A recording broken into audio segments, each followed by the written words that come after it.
This time, we will look at the building detection with liNear and Revit. We use this example project of an office building with about 1,600 square meters for about 60 workplaces. Both the architecture and the structural model are loaded as a link in our project. On this basis, we have already set the MEP spaces for the MEP design, which I've already shown how this works in one of the previous videos. So we have 3 floors, and now we want to analyze the building in order to continue, for example, for the heating and cooling load calculation in liNear building. In the liNear control board, we find the building detection in the analysis tab of the architecture discipline, and we can make some specifications before we start it. If we have included a topography in the model, as in our case, we can activate the analysis of this topography within the detection of the building. If there is no topography, I have the possibility to specify a reference level in order to preset a ground level. If Revit curtain walls were used in the architecture model, I can still specify here how these are to be captured. So whether the curtain walls are to be analyzed as a single component, the curtain walls are merged, or should be transferred to liNear building as individual windows. In our model, no curtain walls have been used, so this is not important for the detection here.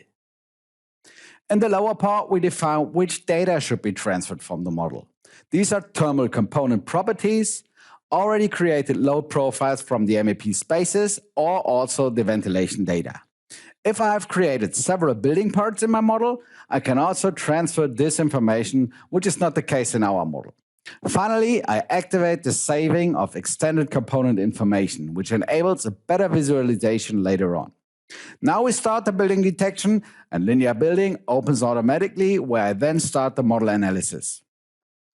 Now all rooms are searched, building components are assigned to the individual rooms and stories, and all intersections are calculated. A correction of the net areas to normative axis dimensions also take place.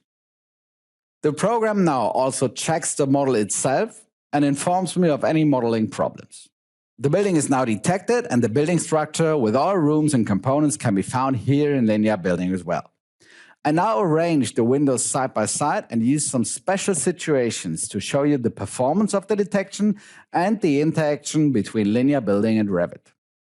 I can now display all detected rooms quickly and easily via the Show Cut Element function with a click on the magnifier button.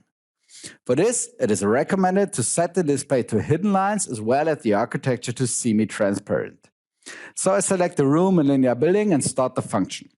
Now we see the room highlighted directly in the model, and this also here in the 3D view. I can also activate this show function permanently, and then the currently selected room is always displayed. Especially with large models, it can of course happen that a room is not well visible, as for example here with our lobby. In this case, the 3D selection box function in the liNear control board helps to view this room isolated. The lobby shows another special feature of the building detection. As you can see here, the lobby consists of 3 partial rooms.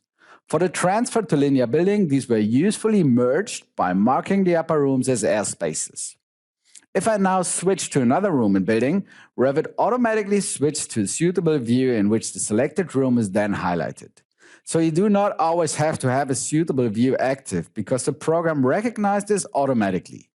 If none of the active views is suitable, the program asks you whether it should search for and open a suitable view.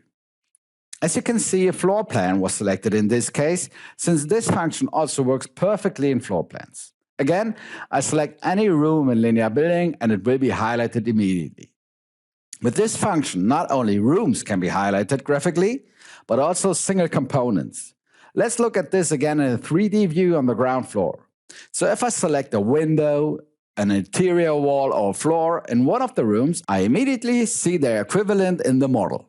In the case of walls and floors, you can also see here that only the part that is also assigned to the respective room is highlighted to us. The segmentation of the surfaces that is created at room level can thus also be found again in the model, and in this way I can very quickly and specifically target specific rooms and components in the model, and, as already mentioned, this also works in linked models. This interactivity between liNear building and our Revit model also works in the other direction, which means that I can also display the individual rooms and components in liNear building out of the model. To do this, use the pipette button and select the component in the model. This also works in the 3D view as well as in floor plans. To simplify the selection, you can use the Tab key as usual in Revit to switch through the components in the selection area. Here again, the program recognizes partial sections of surfaces, for example, this wall segment, and display it to me in the corresponding room in linear building. In case of components that adjoin two rooms, the selection direction is crucial. If I rotate my model and select the same wall from the other side, this component will be displayed in the other room in linear building. So the room from whose side I select the component is always chosen. This is how detailed building detection and the resulting interactivity between linear building and your Revit model works. That's workflow instead of workaround.